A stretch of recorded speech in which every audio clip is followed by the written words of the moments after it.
Okay, and with that, this is what our agenda for tonight will look like. We will explain what is Running Start, kind of dive into admissions and testing requirements. What are the classes in post-high school planning? We have our guest speakers, Douglas Honors College, who they're actually located right above us in Hebler 101. Amber will be talking about the benefits and things to consider, and then the steps to get started and any questions at the end. Okay, so Running Start is for students who are eligible in 11th and 12th grade courses, taking college classes here on campus, tuition free with some very small fees. We actually are also offering summer Running Start. So if you are in 10th grade, transitioning to be a junior in 11th grade, you are eligible to potentially do Running Start in the for the summer, and obviously leading to fall quarter, winter quarter, spring quarter. And yes. Okay, next slide. So in order to get admitted automatically, if you have a 3.0 cumulative GPA or higher, that's good. If you are between the 2.0 and 2.99 cumulative GPA, we do have to ask for test scores. And what that looks like, I will most likely be the one to follow up with you via email and phone call and have you take like an English placement test. If you have taken acuplacer test scores, I will probably ask you that and you can send them in and we work with you. And then if you are, oh, and then if you're below the 2.0, unfortunately, your application does get denied. However, if you have, depending on the school that you go to, if they're trimester, semester, quarterly, and if you can get that GPA raise, you can come back and apply again and just make sure to resubmit a high school transcript with your updated cumulative GPA. And in regarding to the, oh, sorry, in regarding to the English placement 101, it's not hard. It's super easy. It takes less than 10 minutes. It's basically a survey and it just kind of gives you a recommendation. And then you just take a screenshot of those results and then you follow up via email back to me. And then that way we can get you admitted. So not necessarily turned down from the program, just takes a little extra steps. But if you have any questions, we work with you. And then for homeschool students, you have to submit a homeschool transcript, and then it gets evaluated on individual basis, but most likely you just kind of make it on a document Word and you turn it into us. If we have any follow-up questions, Angela and I will email or call you. And we also will require most likely for homeschool students to take the English 101, which again, super easy. It's just a survey and don't really have to study for it. So it's not intimidating at all. Okay, testing for admissions and placement. So again, I've talked about the English survey placement test quite a bit. And so generally students who don't have a 3.0 have to do it no matter what. Even if you plan to actually take English at one point, it still has to be done anyway. It just means that if you have a 3.0, we don't need that English placement survey like right away, but maybe eventually you will need to have to take it. And that goes as well for math testing and science courses like physics and chemistry.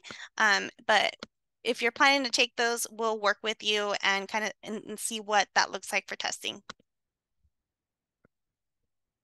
Again, English self-directed placement survey, super easy, 10-minute survey, test results, screenshots, results, and we put you in the group. For math, however, we have two different types of testing that you can do through our university. There's the Accuplacer Math Placement exam, which is typically the one we recommend. However, there is also the ALEX Math Placement exam. And Angela, do you want to chime in a little bit of what that kind of looks like?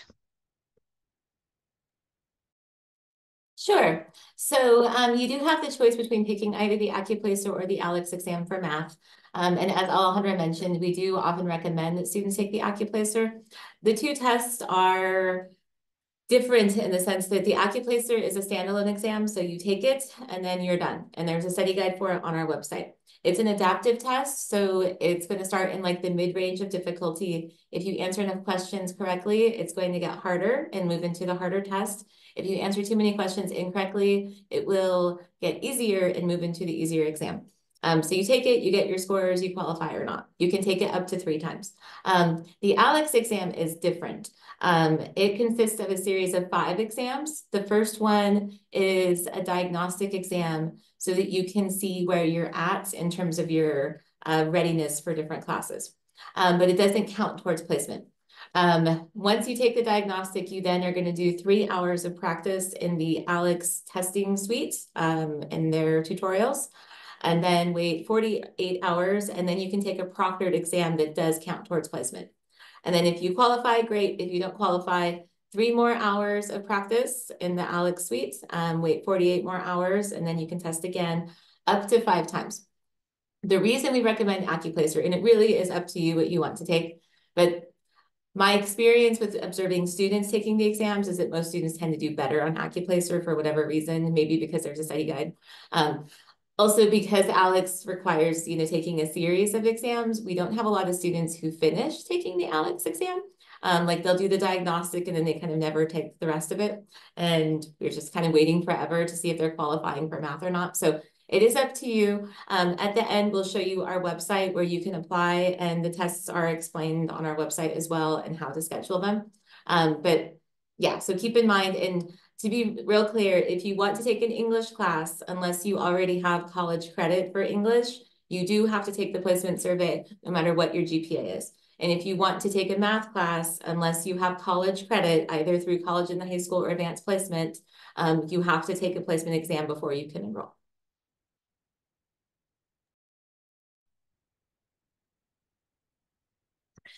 Okay. Our Writing Star office also has support funds for low-income students if you're planning to take the AccuPlacer or the ALEX placement test. So that's through our what we call it like a testing voucher, and we kind of give you directions of how to schedule your test, and we would cover that fee. Again, there's no fee for the English placement because it's just the survey, which is kind of nice, and you save money a little bit. Testing is available online and in person. And for the online testing, you need to make sure you have a webcam and a photo ID. So no Chromebooks, tablets, iPads, or phones are allowed. So a desktop and a laptop are recommended when doing these types of testing if you're choosing to do the online route.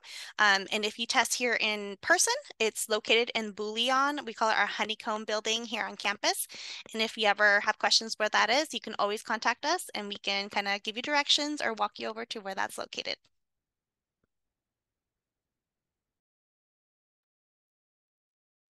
So one of the main questions people ask about Running Start is what kind of classes can you take?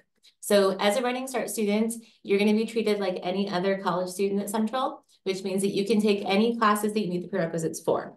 Most students are going to take 100 or 200 level classes because all Running Start students are either going to be freshman status or sophomore status if you end up earning enough credits. So you would take classes that other freshmen or sophomores take. Having said that, because you are still in high school, it's really important that you prioritize your high school graduation requirements.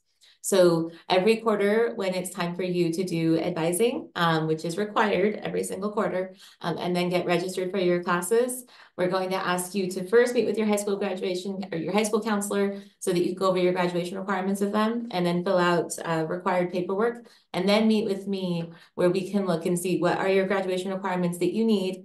All of our high school partners have what are called equivalency guides, where they have indicated which CWU classes will satisfy your high school graduation requirements. So we'll consult those to see what works towards your requirements. I will say not all classes are always going to be offered at times that might work for you if you're a part-time student, or sometimes classes aren't offered every quarter. That doesn't mean you're not going to graduate, but it is a good idea to have an idea of like different requirements that you have. Not just like I need English and art, but like, do you need a CTE class or do you need US history or something like that? So that way, if for some reason the class that your first choice isn't working, that we have another class we can look at. After graduation requirements, what we encourage students to work on is general education requirements. So general education is basically the classes that everybody takes, no matter what they're going to major in. And so I use the example, and since everyone will have to unmute, that'd be annoying. I won't do it. I won't make people introduce themselves again. But when I was in college, I did interdisciplinary studies for my major. All 100 did social work. Amber is doing recreation and tourism. And so those are all different degrees, but even though we did different degrees, we still have to take similar types of classes. So, taking English composition, taking a math class, taking classes that work towards what we call at Central like creative expression. So classes about the arts or classes that are in the sciences or in the humanities. So those are the things everybody takes. These are good for you to take even if you don't know what your college goals are or where you want to go, because general education requirements are really similar at different institutions. So for instance, Central has its own requirements, but if you decided you wanted to go to like WSU, for instance, or you wanted to go to Seattle University, or even you want to go to San Diego State University, they're going to have their general education requirements and they're going to be pretty similar to ours. And then what we also encourage students to think about is taking classes for like what your major you might be interested in. And you might not know right now what major you want to do, and that's totally okay if you don't know, although we do encourage people to start thinking about it. So that way you're, making the most of the classes you're taking. But if you do know, for instance, that you want to be a doctor, well, there's specific classes that you need to take to be able to go into pre-medicine. And so we might look at how can we incorporate those requirements into, your schedule through Running Start. Something to keep in mind is credits will transfer to most other institutions, but you do want to look at that institution to see what their credit transfer policies are.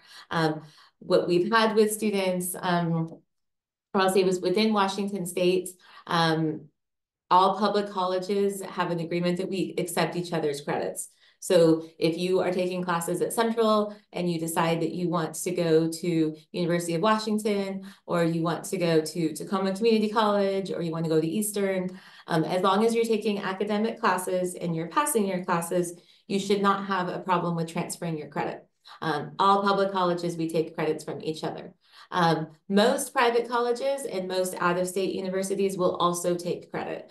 It's a really small amount of schools that don't take transfer credit. Some of the private schools, though, they might have a cap on how many credits you can transfer. So if you know what schools you're interested in, that's something that we can start looking at from the beginning to see, one, what are their requirements, so that, if like the general education is similar, but there might be a class here or there that might be different. So we can start looking at incorporating that into your plan. Or if we know that they're only going to take 35 transfer credits, then that's something that you would want to know up front. So you want to look at that. All of us who do advising, I'm the main person in Ellensburg, but we do have some other advisors as well. We will work with you individually to figure out, if you know what your goals are, to sort of figure out like a long-term plan for you of what classes are going to make the most sense for what your goals are. And then if you're planning to go to another institution after you graduate, how those credits will transfer. And we would love it if you wanted to continue at Central. But we also recognize that not all students do plan on staying at Central after they graduate from high school. So don't be shy of talking to me about other schools that you're interested in going to, because we just want to make sure that you're taking the classes that make the most sense for what your goals are. And I have put together a plan. It's a sample plan that shows how what a normal Running Start schedule would look like for fulfilling high school graduation requirements and also working towards general education requirements. And so if you're not, I don't know what schools everybody's from tonight, but this is pretending that I'm an Ellensburg high school student and I'm going to start full time, and I'm not sure what I want to major in. And so if you look at the top, that has my junior year. I'm not ready to take math yet, so I'm going to take math at my high school, but I'm still allowed to come full-time to Running Start besides that. And so a full-time schedule when you're doing Running Start is going to be about 15 credits. A full-time college schedule is 12 to 18 credits. And so you can do up to 18 credits as a Running Start student. It just depends on how many classes you take at your high school. So if you're doing like 2 classes at the high school, you might want to do 2 classes through Running Start. If you're taking 1 class at the high school, you might want to do 2 or 3 classes through Running Start. Most academic classes that you're going to take to satisfy your graduation requirements are 5 credits. So that's where we get like the 15 credits as a normal schedule of taking 3 classes. And we're on a quarter system. So our quarters run fall, winter, and spring, and then also summer quarter as well. This doesn't incorporate summer because I want to have my summers available, but you can also consider doing summer Running Start if you want to. So For fall quarter, I need still for my high school to take my foreign language. So I'm going to take French 151. That 5 credit class is going to count as a full credit at my high school. So just that one class is going to count as a whole year. And then I'm going to take English 101 because I need to do my junior English. That is also a 5 credit class. So that's going to count as a whole year worth of English at the high school. And then I'm going to take History 143 because I decided to do that at the college. That is US history, and that will satisfy half of what my requirement is at Ellensburg High School. If you go to a different high school, this might not be the exact same requirement for you. So doing this, I'm earning 15 college credits, and I'm also earning 3 high school credits. And then winter quarter, I'm going to continue with my French. So that will count as a second high school credit for me. I'm going to take Music 103, which is History of Rock and Roll, to satisfy my high school art credit. It's 5 credits again, so it'll count as a full credit at the high school. I'm going to take History 144, which is US History 2, which will satisfy my second half of US History. And now I have earned total, between those 2 quarters, 30 college credits, and I've earned 6 high school credits. And then spring quarter, I'm going to continue with French 153. That will give me a 3rd credit of world language at the high school. You only need 2 to graduate, but a lot of colleges like you to have a 3rd quarter, including Central. So if you can take all 3 quarters, I usually encourage students to do that. I'm going to take Sociology 101, which is social problems, and that's going to satisfy my world affairs credit at Ellensburg High School. And then I'm going to take Nutrition 101 as well, which is going to satisfy my high school CTE credit. All of these classes work towards CWU's general education requirements. They also will all transfer well to other schools. Well, the French is part of our graduation requirements. All of the other classes are part of our general education requirements, and they all should transfer really well to other universities if I decide I want to do that. So I've earned 45 college credits, which is a full-time college schedule, and I've earned 9 high school credits. Senior year, I feel confident now that I can take math at the college. I've taken the placement test. I'm going to take English 101, or English 102, which is going to satisfy academic writing 2 here at the college, and is also going to satisfy my senior English requirement. I'm going to take Political Science 210, which satisfies the civics requirement at Ellensburg High School. And I'm going to take Math 153, which satisfies my college requirement for math, and also satisfies my high school requirement for math. So again, 15 credits, and then 3 high school credits. And winter quarter, I already have most of my high school requirements done, so I'm going to start taking classes for electives. I'm going to take Anthropology 130, which is cultural anthropology. I'm going to learn about different cultures around the world. That's going to give me 1 elective credit at the high school. I have been really interested in Physics 101, which is Intro to Astronomy, so I'm going to take that. That will count for me as a science credit at the high school. It will also count for me as a quantitative class at the high school because it is a math-based science. And it will also work towards my gen ed requirements. And then I'm going to take Environmental Studies 201, which will satisfy another high school requirement for me. And then spring quarter, I'm going to take Psychology 101, which will count as a high school elective, also counts as a college requirement. I'm going to take Humanities 103, which I don't actually need for another English credit at the high school, but it will count as an English credit if I wanted it to. But I have so much elective space, I'm going to take Humanities 103 because it's a really fun class that students like. And I'm going to take Religious Studies 101 for another elective credit. So doing this, I would have almost all of general education done. In fact, this would actually satisfy general education except for one part that you can get waived, and it would satisfy all my high school requirements. I would earn 90 college credits, which is half of a bachelor's degree, and I could use those credits here at Central, or I could transfer them to another institution if I wanted to go somewhere else. So that's what like a typical Running Start plan would look like if you're a full-time student. If you aren't planning on coming full-time, that's okay too. As a part-time student, maybe you want to do your US history at the high school, like you want to do US history and math at the high school junior year, but you want to take those other classes with us. So you want to do your world language because you've heard we have lots of awesome world languages. We do. We have American Sign Language, we have Chinese, we have French, we have German, we have Korean, we have Russian, we have Spanish. I might be forgetting one, but we have Japanese. We have a lot of really cool languages. So you might want to do just 2 classes with us a quarter and 2 classes at the high school. So that's okay too if you want to do that. And now I am going to introduce Dr. Chris Dennison, who is the director of the Honors College. And Professor Matt Martinson is with us, but I don't think he's participating as a speaker. I think he's hanging as a parent. And Chris, you can unmute yourself, right? Yes, okay. Yes, great. Well, welcome everyone. I'm Christina Dennison and I'm the director of the Douglas Honors College. I'm really happy to be able to speak to you about the benefits of the DHC for Running Start students. But just to give you a little bit of an introduction to who I am and my connection here to Honors College. I had two daughters who graduated from Ellensburg High School let's see, the first one was in 2016, and my second daughter graduated in 2019.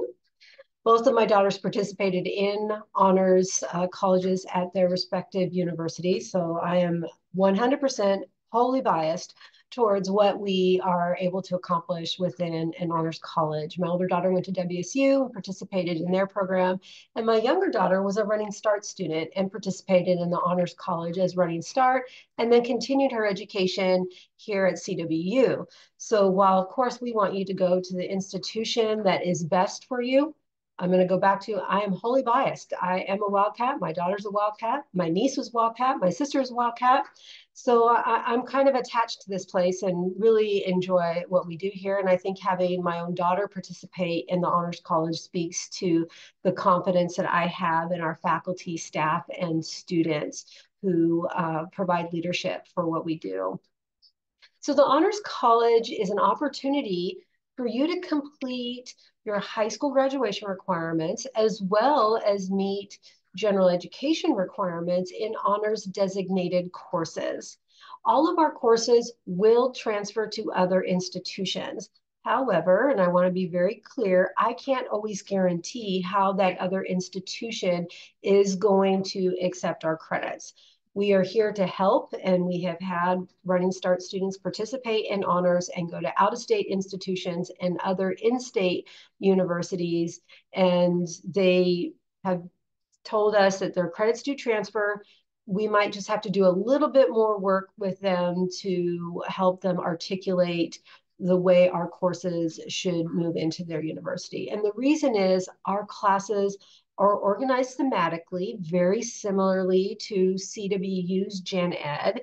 They have your creative expression. Well, we have aesthetic experience, and DHC 150 is one of those courses that you can take to satisfy a fine arts credit at the high school level, as well as complete Gen Ed requirements for CWU and complete and have credits towards the Honors College requirements should you decide that you want to stay here at CWU.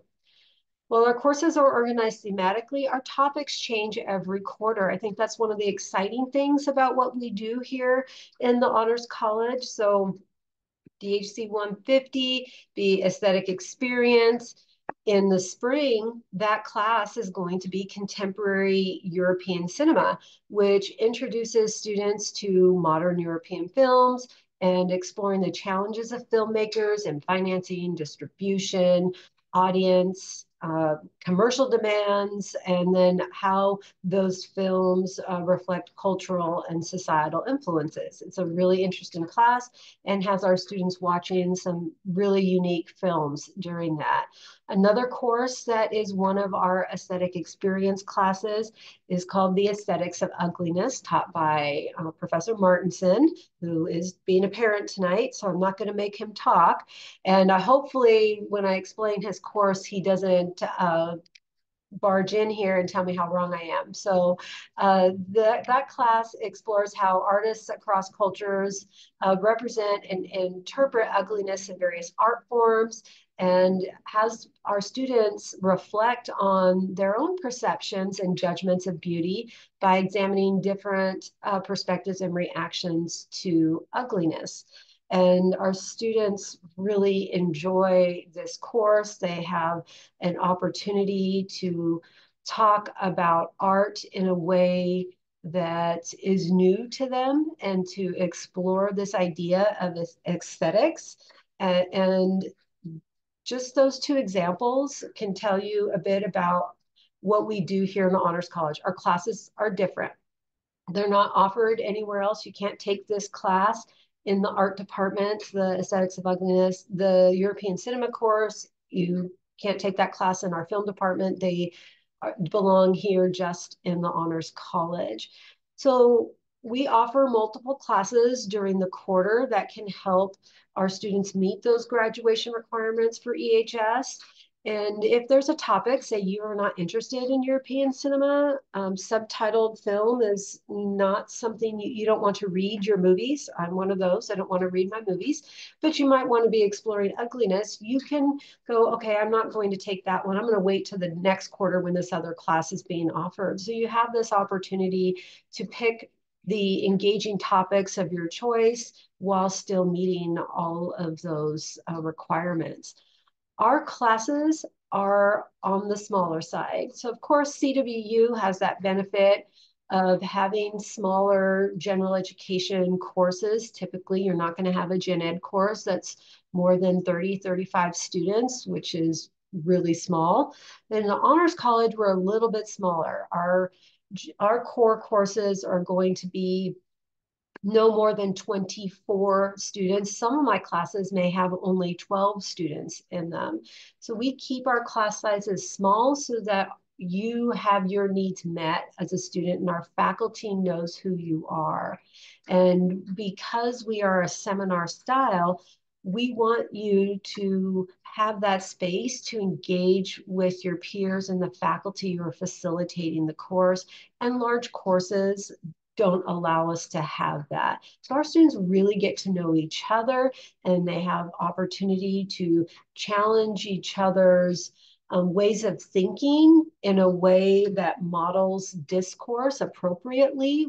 We don't care if you disagree in class, but we want you to have that engaging discussion, back it up with the things that you have read and thought about, synthesizing your the new knowledge and creating synthesizing things you're learning, that information to create new knowledge, and then be willing to share that out. Be the person who raises your hand and puts forth a response that may not be as popular or may just factually be wrong, but you're willing to put it out there and to have that discussion. So some of the benefits of being in the Honors College is the rigor. If you want a bit of a challenge, I'm not saying our classes are harder, because my students will tell you they are not harder.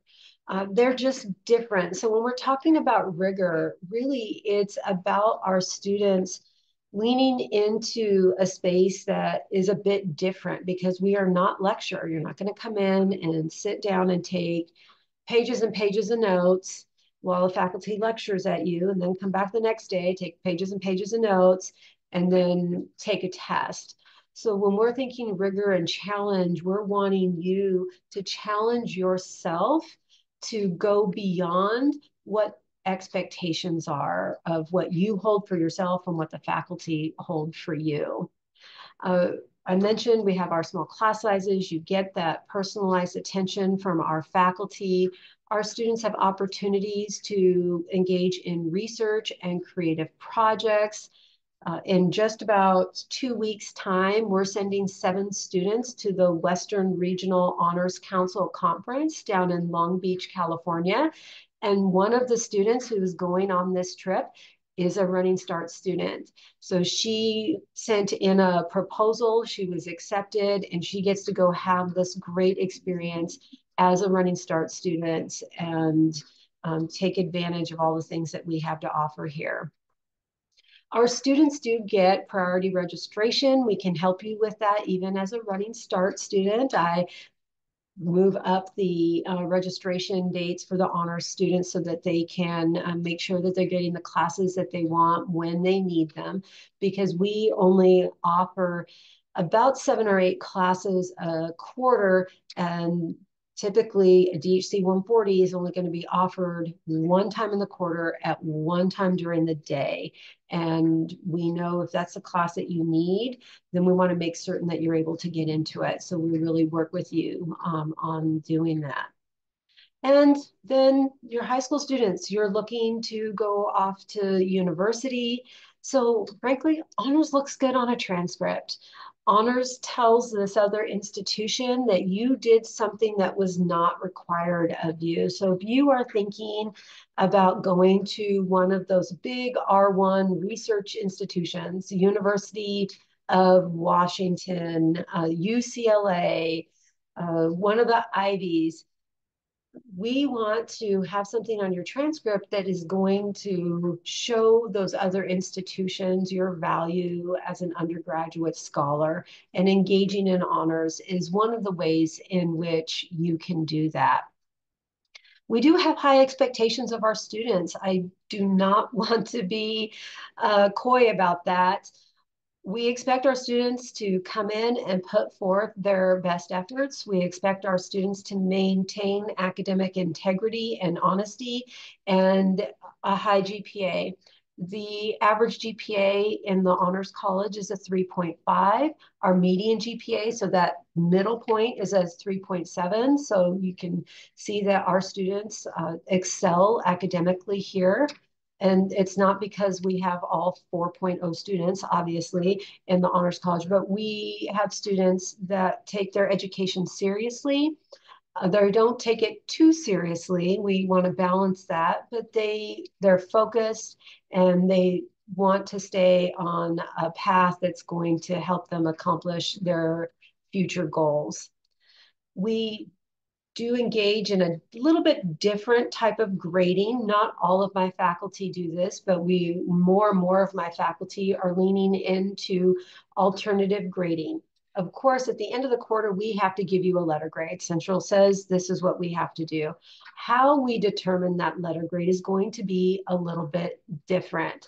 For classes that I teach, which are very much about student development and helping our students reach their full potential, my students are receive grades based on their participation in the class, and then a consultation with me at the end of the quarter. They sit down and they talk to me about how they performed. We look at, did they get their assignments turned in on time? Did they turn in their assignments? And then they share with me the grade they believe they've earned based on the efforts that they put into the class. Now, we can absolutely disagree. They may think one grade and I may think another, but we have this opportunity to have that exchange and to talk about it. So that's one way that I've been leaning into and doing alternative grading. Other faculty, it looks like specifications. So here's an assignment. This is what you're supposed to be doing. And you may get a mark that comes back as not yet. You didn't meet the expectations, or you met the expectations, or you exceed the expectations. For students who get something back, maybe they have the not yet or the meets, but they're not pleased with that, there's opportunities to revise their work and resubmit it in a timely manner to then hopefully get a higher mark. And then the letter grades are based on a combination of an A would be this many meets expectations and this many exceeds expectations. And then that's adjusted down for each of the letter grades. So it really empowers students to take their learning into their own hands. They have that choice. They know what it takes to get an A. And if that's what they're striving for, then they can continue to revise and show their faculty that they're learning and then applying that learning through their assignments. We're absolutely here for the success of our students. All of our faculty, staff, and student staff want all of our students to be successful in our classes, whether they're running start or they are matriculated full-time students here at CWU. Of course, we expect our students to do their part as well. Success in the Honors College means you're communicating with your faculty when you have questions, when you are not feeling well and you're going to be missing a class, you're communicating with them sooner rather than later to let them know. It's attending class. If a class is 5 days a week for 50 minutes, you're in class every one of those days, except if you're sick or you have a school or university sanctioned event. We understand. We want you to still participate in sports, to still participate in theater and band and those other pieces that make you who you are. We just also, again, just need communication that you're going to be gone, and so that we can make certain that you're keeping up with what you do. We also need you to do your homework. It is not, our classes are not homework free. There are things that you have to do. Our homework may look a little different. It may be just reading, maybe writing a reading response, and then coming in. Because of the way we grade, our assessment is typically done based on projects, presentations, and papers, essays. That's typically how you'll be graded within the Honors College. So we want you to do those things on time. Due dates are there to help you, not hurt you, but communication is key. If you get behind or if there's things that you're struggling with, let us know so that we can help you. And then be an active participant in our classroom. We want you to share with us what you are thinking. Find ways in which you can apply your learning outside of the classroom. Those are the things that are going to help you the most while you are here. So the Honors College application is very simple for Running Start students. We just need an essay, and it can be an essay that you've written for another class. We need to know that you're going to meet our minimum writing proficiencies. We do write across our curriculum. It's very important that you have these skills. So we'd like to see a sample of your writing. Now, let's say you submit something to us that doesn't meet our expectations. That doesn't mean you can't be in the Honors College. What we do, instead of just telling you, no, sorry, this isn't for you, we will give you feedback. We will tell you how you can improve your essay. And then you have opportunity to revise it and then resubmit it to us. And I will say that we typically don't have to go through that process with our Running Start students. If they're coming to us, we know that they have that motivation and determination to be successful in our classes because they're seeking something out that is going to add time to their day of things that they have to do. Not a lot. It's not AP on steroids. I'm going to be very clear about that. It's not that. But we are asking you to do things a little bit differently. We review your essay, and then we'll get back to you about your acceptance. And then once you're in, you'll work with me and Angela to determine that the classes that you're taking are meeting your high school graduation requirements. Now, there are certain classes within the Honors College that are much easier to articulate back to the high school for your requirements. DHC 102, which is Academic Writing 1 for Central. That is our writing course. That class has been accepted as meeting writing requirements or language requirement for the high school. And because we've had several Running Start students participate in the Honors College over the last 7, 8 years, we do have a good working relationship with especially Ellensburg High School with our courses. But if you need U.S. history, unfortunately, that's probably not something we're going to be able to help you satisfy because our courses are interdisciplinary. I don't have a class that's strictly on U.S. history. I have a class coming up that is about conspiracy theories and conspiracism in American politics, but it's not specifically on U.S. history. So you can take those types of courses here in the Honors College, but they're going to be more for your elective credits after you've met your high school graduation requirements.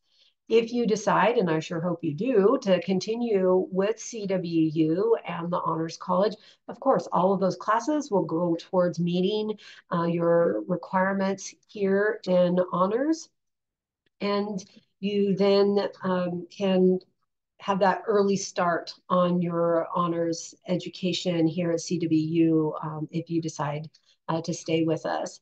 If you are interested in applying to the Honors College, I will put the link to our Running Start application into the chat so that you can grab that. And I'll put our website information there as well, and my contact information. So if you have any questions about it, a benefit of you being local here for CWU, if you're in the Kittitas Valley, we do offer a day in the life. So if you are thinking you may want to participate in honors, but you're not quite sure about that, you can come in and sit in on our classes and see for yourself what they're like, get to know some of our students, ask them questions about the Honors College. We offer that up. Just let us know when you would like to come in, and we will let the faculty know that they're going to have a guest in the class that day. Just sit in and listen and see if this is something that you would like to do. So thank you for giving me your time today. I really do believe that the Honors College here at Central Washington is a supportive space for all of our students, and that our Running Start students have enjoyed their time. I haven't had one yet tell me they didn't like it. They really do enjoy this opportunity to take classes that are unique and be surrounded by students who are as engaged in their education as they are. So thank you, Angela and Alejandra, so much for this time, and have a good evening. Thank you, Chris. And I will be sending out this presentation via email, and we'll also include like timelines of when we're going to talk about timelines at the end, but timelines of when you want to do your Running Start application, and also probably the honors application. Obviously, you don't have to participate in the honors program, but we've had a number of students who have participated in it who have really liked it. And some students who discovered it kind of on the end of their Running Start career and wish that they would have known sooner. So that's part of why we have honors representatives here, so that you can know about it. It's a really great opportunity. Students think it's really fun. So something to keep in mind. And now Amber's going to talk about some other benefits of the program.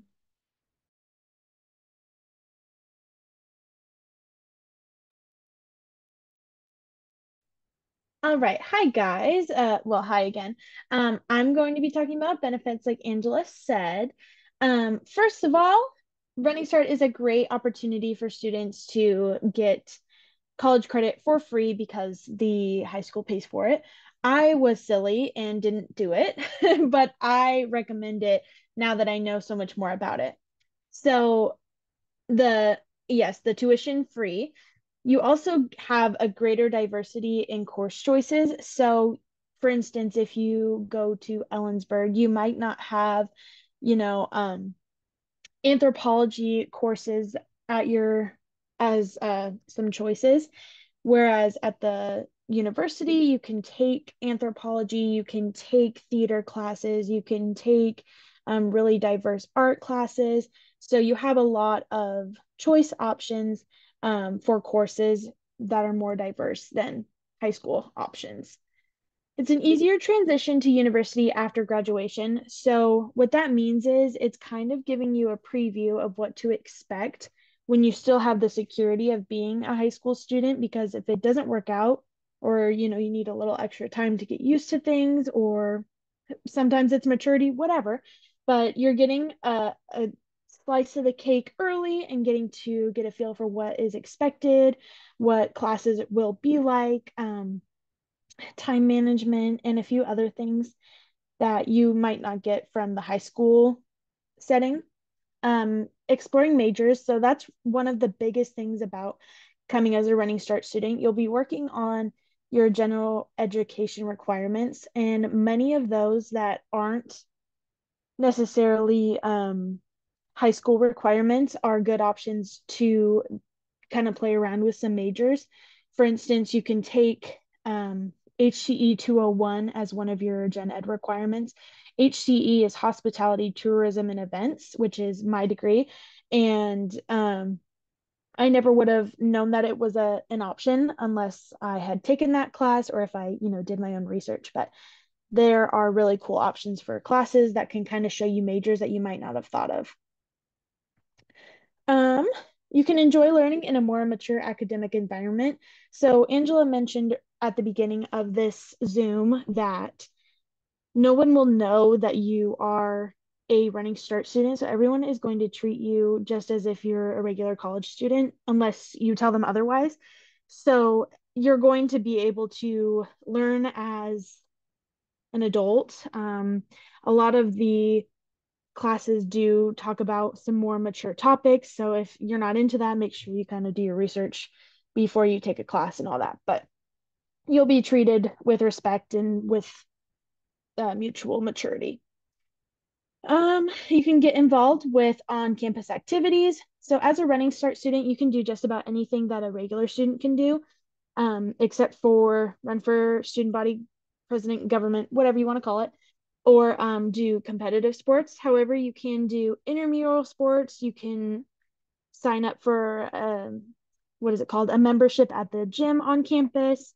You can join clubs. You can go to any activities hosted, so Monday movie nights or open mic nights, etc. So it's really cool for everybody to be able to participate. Lastly, you can still participate in high school activities. So what that means is if you are super involved in school with, sports, ASB, FBLA, FCCLA, FFA, etc., you can still do all of those things and even still be full-time at the college, or pick and choose, do a few classes there, do a few classes at the high school, and then still do your activities.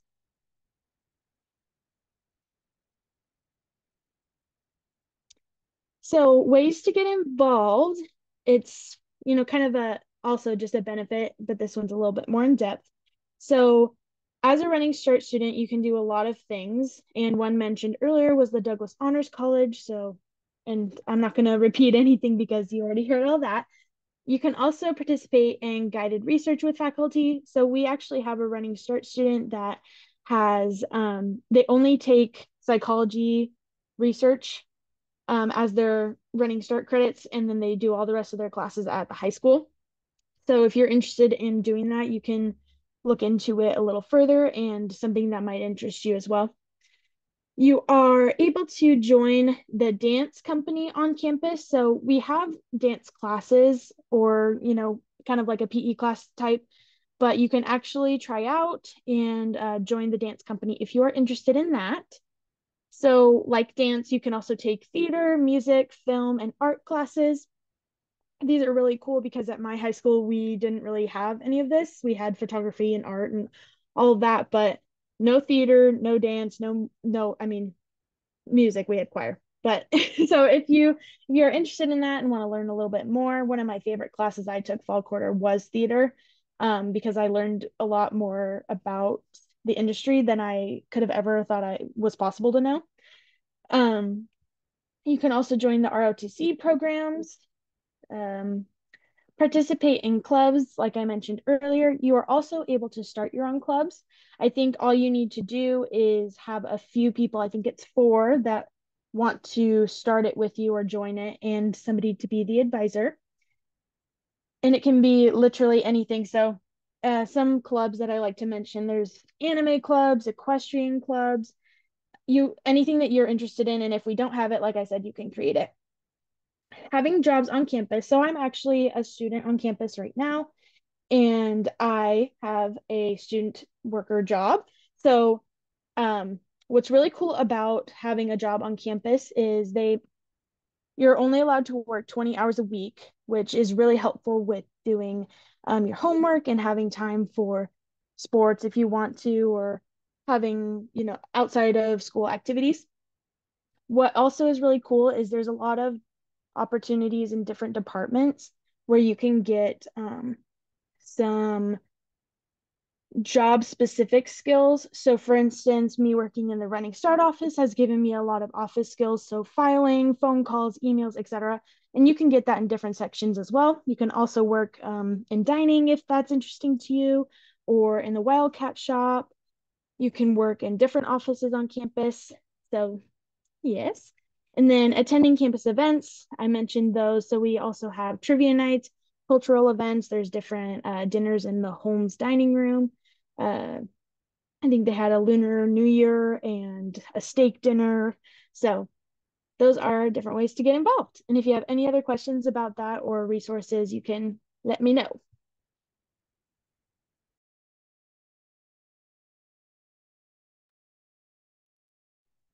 Thank you, Amber.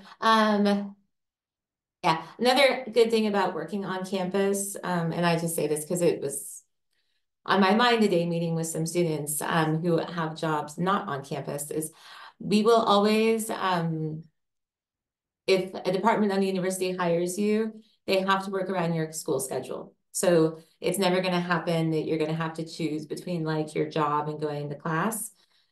Each quarter, Amber makes her schedule, her class schedule, she registers, and then she lets us know when she's available to work. So we schedule around her availability, not the other way around. And I've noticed with some of my students who work in the community that they feel like, well, I can't take class at that time because I have to work, or I missed class because I was working. So that's another benefit with working on campus. So another thing that comes up with Running Start is questions about how much it costs. So Running Start's an awesome deal. I have a slide next that talks about how much of an awesome deal it is, but it is not totally free. So you're not going to pay tuition as a Running Start student or a parent, but Running Start students do have to pay mandatory fees. So there is a technology fee. It is $3 per credit that maxes at 10 credits every quarter. So if you're full-time or 10 credits are up, $30. And there is a multimodal fee that is $25 every quarter. These fees basically go towards making sure the infrastructure works, you know, that we have these online tools, that there's computers for you to use on campus. By the way, you can use computers on campus, you can print for free. So that's what those go towards. If you take any classes that have course fees associated with them, like if you take a PE class, there might be like a $5 fee for the gym locker. Students have to pay for their own books and provide their own transportation. Students can enroll in up to full-time status, tuition-free, fall, winter, and spring quarters, depending on how many classes that you're taking at your high school. And then you can also enroll in up to 10 credits during summer quarter. And that starts the summer between 10th and 11th grade. So if we have any 10th graders right now who are thinking that you might want to start in summer, that option is there for you. But as I said, it's a really good savings, Running Start. It's I always tell people it's the best scholarship program in Washington State. So again, you can attend full-time, tuition-free, depending on how many classes you take at your high school. For full-time tuition per quarter at Central, it is $3,063. And for the year, it is $9,189. And that's just for tuition and fees. The estimated cost of attendance on Central's website for a first-year student is $30,000 a year. So this is a really, really, really huge savings by participating in Running Start. And we do have resources available to students. If you qualify for free or reduced lunch, if you receive any kind of public assistance, if you are a foster youth, if your primary parent is receiving or guardian is receiving unemployment, or if there's another circumstance that's a barrier for you to participate because of the fees, we do have assistance available. So we can pay for testing for students who qualify. We can pay for books, and we currently have a grant to help pay for other fees and other costs associated with the program. So if it is a barrier for you to participate, please reach out to me because we might have resources available for you. And if you qualify for any of these things, the application is on our website. And another question that often comes up is, how do Running Start students do in their classes? And the answer is that Running Start students do very well. The average GPA for our students for fall quarter was a 3.36. 32% of our students earned a 4.0. 55% of our students had a 3.5 or higher. And 90% of our students were in good academic standing. And I'll talk about things to consider in terms of why I think that 10% might not be in good academic standing, but overall students do really, really well. The average credit load for students for fall was 10 credits per student, so about 2 classes. Normal, you can do whatever you want, like it's up to you how you want, what level you want to participate in, but it's pretty normal for us to have juniors who will come part-time and then seniors who come full-time. That's just kind of average. We do have juniors who come full-time right away. We do have seniors who still just take, who still take classes at their high school. So it's up to you, but the average credit load is 10 credits. So, 2 classes per term. I think Running Start's a really awesome program. I did Running Start myself when I was in high school. It was really great for me. It opened up a lot of opportunities. It helped me feel a lot more confident about going to college and finding my way. I was first generation. I really didn't know what I was doing. And so Running Start was wonderful for me in terms of saving money, figuring out college stuff, realizing I could do it, figuring out majors, having mentorships with faculty. It was great. And I think that that's true for the vast majority of students who participate. I have maybe like a student a year who chooses to go back to the high school because they don't like it. And that's out of about 250 students who participate. So it's awesome. But there are things that you do want to consider as you make your decision about participating in the program or not. One of the first things to consider is that you are creating a high school and a college transcript. So Running Start is a dual credit program. You earn college credit and high school credit for all of the classes that you take. And so any class that you take through Running Start is going to be on a CWU transcript, and it's also going to go on your high school transcript. And this is important for you to consider because I mentioned earlier, right, if you take English 101 and that's 5 credits, it counts as a whole credit at your high school. So if you get an A in English 101, that means you're going to have like 2 semesters of an A on your high school transcript. But if you get an F in English 101, that's going to be like having 2 semesters of an F in English on your high school transcript. So there can be an impact for you, and you want to consider that. We are on a quarter system, and it moves at a faster pace. So our quarters are 10 weeks. And so in that time period, you're going to cover what you would in either a semester or a year at the high school. So you do want to be aware of that. I will say with that, though, you're not taking as many classes here as you would at the high school. I think all of our high schools, the average like students take between 6 or 8 classes a day. If you're a full-time college student, you're probably going to take 3 classes a day, maybe a 4th class a couple times a week if you do like a PE class or something like that. But you're not going to be spending as much time in the classroom. With that, though, you will have to spend more time studying. Chris mentioned sort of how to approach an honors class and the reading and the type of homework. That's going to be true in a lot of your college classes. So college classes, the type of work that you do is going to be different. There's not a lot of time in class to do like busy work and worksheets and stuff like that. In college classes, a lot of what it's going to be is you're going to be reading a textbook. There might be questions for you to answer. There might be, if you're doing math class, there's going to be exercises for you to work on. But that's to prepare you for when you're going to be in class, listening to lectures, participating in lectures, writing exams, writing papers and taking exams. So you are not going to necessarily have as much time outside of school as you might as a regular high school student. Having said that, though, because you're only in class a few hours a day, it might feel like you have a lot of free time.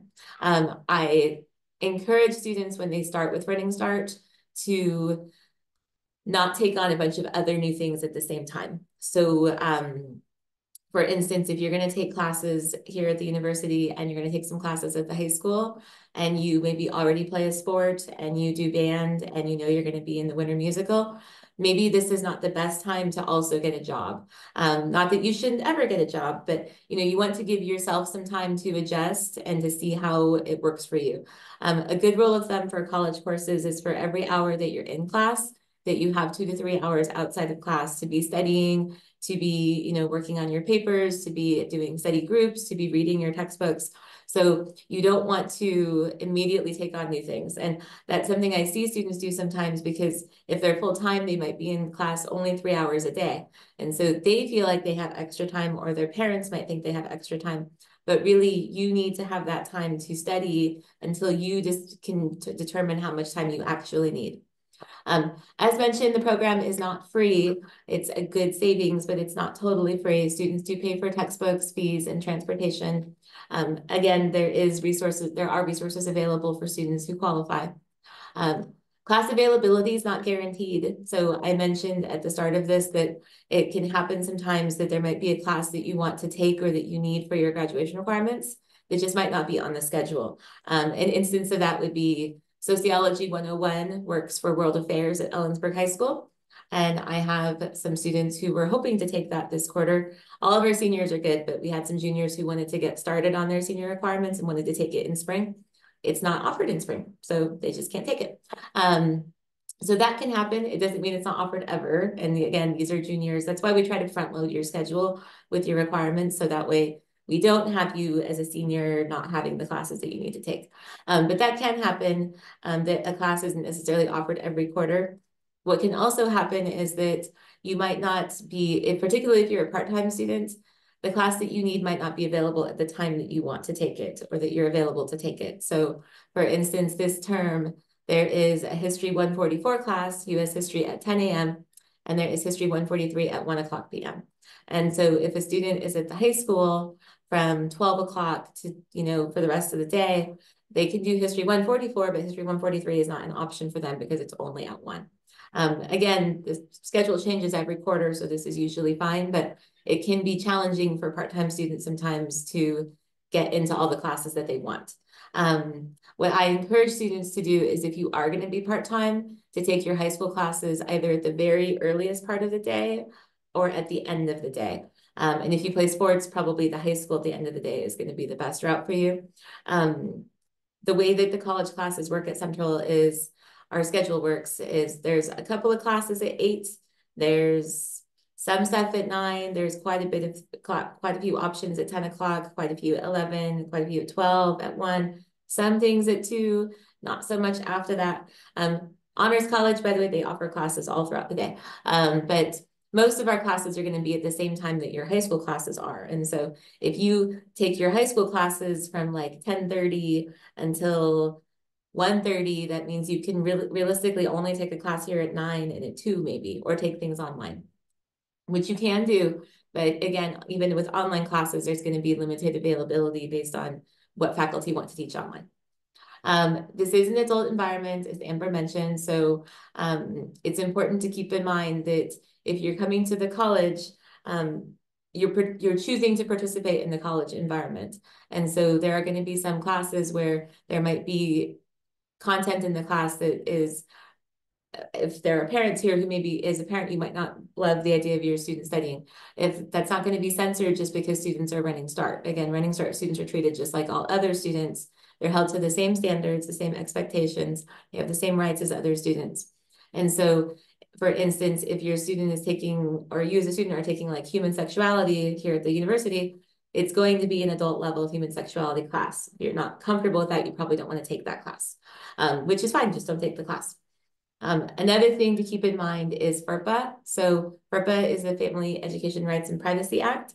And what that does is it's a law that dictates who has access to student records. And so in the K through 12 system, parents and guardians always have access to their student record. Once a student enters college, though, the only person who has access to that record is the student outside of, college staff. When you participate in Running Start, it is giving the college permission to share your information with the high school. So all of your grades are going to go to the high school. If you come into my office and we're doing advising and you tell me you haven't come to class in 2 weeks, I'm going to tell your high school counselor because I need to tell them. But I can't share that information with your parents. And for parents who are here, again, this is university policy and it is federal law that we can't share this information unless the student chooses to give access to their parents. And there's a specific way to do that. So if you call our office, just know we're very limited in what we can share. And for students, your parents cannot advocate for you with your professors here. That's something that you need to be able to do. You should still talk to your parents still talk to your students. If there are questions, call. Even if we can't tell you specifically, like, if Jimmy is attending class or if Jimmy's passing his class, for one, we're probably not going to know that because we don't have access to that either. But two, unless we had proper release, we couldn't share that with you. But we can, advise on, well, if this is a situation that was going on, this might be how you might want to handle it. Or if your student is struggling in their class, this might be how they would want to approach it with their professor. So just something to keep in mind. And even if a student does do a FERPA release for their parents, that doesn't mean that it's always in the best interest of the student for their parent to try to take care of things for them at the college. And I'll say, if a student maybe is taking political science and they write a paper and, they maybe get some negative feedback on that paper, it would not be appropriate, even within the context of a FERPA release, for the parent to reach out to the professor for feedback or to question the grade. That's just not how we do things in college, even if there is a release. So that's something where the student needs people to advocate for themselves and ask questions and get help if they need it, and communicate that they need help. But again, we will always try to be helpful in our office. So if you have questions, you can always reach out to us and we'll try to walk you through it. And another thing that I always think is a small thing, but it's not because it happens every year, is high school and college calendars are different. So all of our high schools in the county are on semester systems. And as I mentioned, we're on a quarter system. So that means that our breaks are usually different. And it is not a good idea for students to be gone from their college classes. Again, we're only 10 weeks for each quarter. And so if you go on a vacation for 2 weeks, that means the student's missing like 20% of the quarter. It's a big deal. So it's important to look at that and to keep in mind when scheduling. And I say this because, again, I have at least one student every year who will go on vacation during finals, or they go on vacation during the first week of school. And those are not good times for students to be gone. Something to keep in mind is if you have any accommodations at your high school, if you have a 504 plan or an IEP plan, you will want to work with our Disability Services office to make sure you can get accommodations here at the university. You can get accommodations if you have those things at the high school, but they don't transfer over automatically. We're totally different systems. And so if that's something that you think you might benefit from, or if you already have accommodations, I want to strongly encourage you to get them here at the college. You'll want to see the Disability Services office to get that in place. And you want to talk to them on the earlier side. So if we sign up for classes, and we'll talk about when that's going to be at the end, but if we sign up for classes, in May, it would be good for you over the summer to be working with Disability Services to have accommodations in place before school starts. Sometimes students want to wait and kind of see how it goes and decide if they want to do accommodations or not. And then if they find they want them, usually around like midterms when it starts getting a little stressful, well, there's a lot of other students. There's hundreds of other students who also waited, and now midterms are up and it's a little stressful. And then it's harder for them to get accommodations in a timely manner because everyone's trying to do it. So if you think that you qualify for that, I want to encourage you to work with them over the summer to do it. And I will mute myself. Okay, so you're probably asking yourself, how do I get started? And everything is done through our online application, which I'm gonna put in the chat so everyone can have that link. And I kind of did a little snippet of where that link might look like on that page. So make sure to include your high school transcript with your grades from the first semester, trimester of the year included, that you're graduating. That way I'll determine if you get automatically admitted in or if we need test scores. And if you have done kind of testing already because of college and the high school or Accuplacer, or maybe your school hosted, make sure to attach those as well. Then within 24 to 48 hours, you receive like a welcome email. And again, reminder to use your personal email. So don't use mom or dad's, and please don't use the school email because sometimes our central emails will get like booted out or get lost in the junk and spam inbox. So again, 24 to 48 hours, you'll receive a welcome email that includes your CWID number, your CWU username, and basically directions how to set up your account. And then once you set up and have your password, make sure to save it somewhere because that's going to be your password for the next 6 months. And when the 6-month mark comes up, they will send you a friendly reminder like, hey, it's time to update your password, and keep it in a safe space on your phone under notes, or try to memorize it as the best of your ability.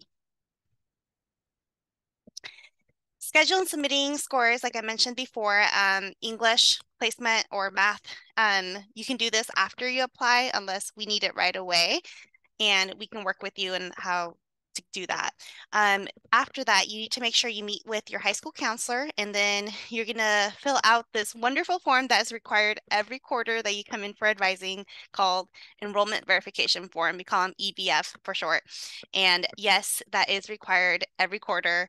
Please make sure students to have it signed, and then mom and dad, parent, guardian need to sign. And if you're over the age of 18, then just the student needs to sign at the very bottom after completing that meeting.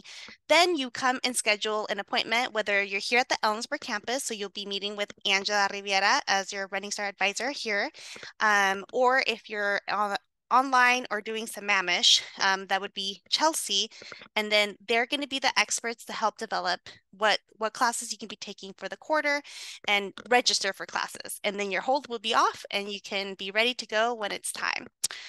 Summer and fall advising will take place in late April, early May, and we will notify you when it's time to schedule advising.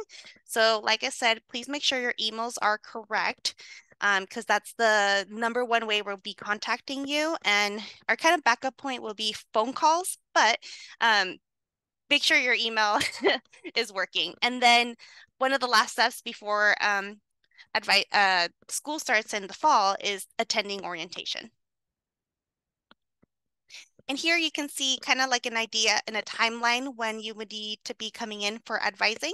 So if you're planning to do summer running start, advising will look like April, early May. For the fall, also April, early May. Winter will be late November, early December, and the spring, late February, early March. Summer registration will open on April 29th, and fall registration for new students will open on May 6th. And of course, our Running Start advisors are here and available to answer any questions and to discuss any educational goals with you all year round. And you're not just, yes, you are required to come in quarterly, but you can also come in more than that as needed because we're here as a resource to help you.